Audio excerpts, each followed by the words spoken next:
গুলিবিদ্ধের বিষয়ে সবশেষ খবর জানাতে চট্টগ্রাম মেডিকেল কলেজ হাসপাতাল থেকে যুক্ত হচ্ছেন সহকর্মী ফয়সাল করিম। ফয়সাল, গতকালের 2 সহিংসতার পর এখনো কাউকে আটক করা হয়েছে কিনা বিস্তারিত জানাবেন।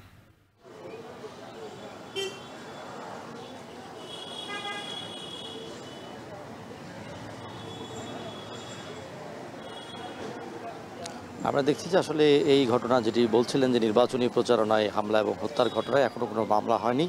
তবে যিনি গুলিবিদ্ধ হয়েছিলেন বিএনপির 8 আসনের মনোনীত প্রার্থী, তিনি শঙ্কামুক্ত আছেন বলে জানিয়েছে চিকিৎসক।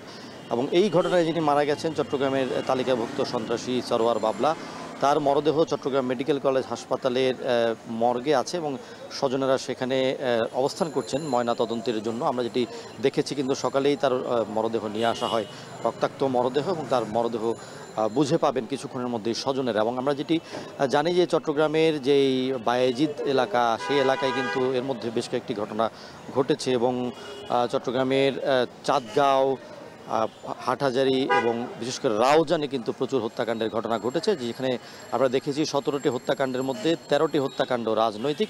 এবং পুরো চট্টগ্রাম যে হিসেব যদি আমরা দেখি তাহলে দেখব গত 1 বছরে অর্ধশত হত্যাকাণ্ড ঘটেছে, যার মধ্যে অধিকাংশই রাজনৈতিক হত্যাকাণ্ড, যেগুলো মূলত চট্টগ্রামের রাউজান, বাকলিয়া, হাটহাজারী, বায়েজিদ এলাকাকে ঘিরে হয়েছে। এবং অধিকাংশ হত্যাকাণ্ড ওই রাজনৈতিক মদতপুষ্ট এবং সন্ত্রাসী গ্রুপগুলোর মধ্যে যেই আধিপত্য কিংবা দ্বন্দ্ব, সেগুলোকে ঘিরেই কিন্তু হয়েছে। বিশেষ করে চট্টগ্রামের দীর্ঘদিনের যেই প্রতিপক্ষ ছোট সাজ্জাদ গ্রুপ এবং সরোয়ার গ্রুপের মধ্যে যে দ্বন্দ্ব, সেই দ্বন্দ্বের জেরেই কিন্তু 8টির মতো হত্যাকাণ্ড হয়েছে। এবং নগরীতে আমরা দেখেছি যে প্রকাশ্যে হত্যাকাণ্ডের মতো ঘটনা, একেবারে জনসম্মুখে হত্যাকাণ্ডের মতো ঘটনা হয়েছে 8 থেকে 9টি, যার মধ্যে বেশ কয়েকটি হত্যাকাণ্ডের ভিডিও কিন্তু গণমাধ্যমে, সামাজিক মাধ্যমে প্রচারিত হয়েছে। এবং এই সবের পর আমরা দেখেছি জনমনে যেমন আতঙ্ক ছড়িয়েছে, তেমনি রাজনৈতিক মহলেও কিন্তু নির্বাচনের আগে এমন ঘটনাগুলো বেশ আশঙ্কার জন্ম দিচ্ছে। যারা রাজনৈতিক নেতৃবৃন্দ আছেন তারা এটি নিয়ে শঙ্কা প্রকাশ করছেন যে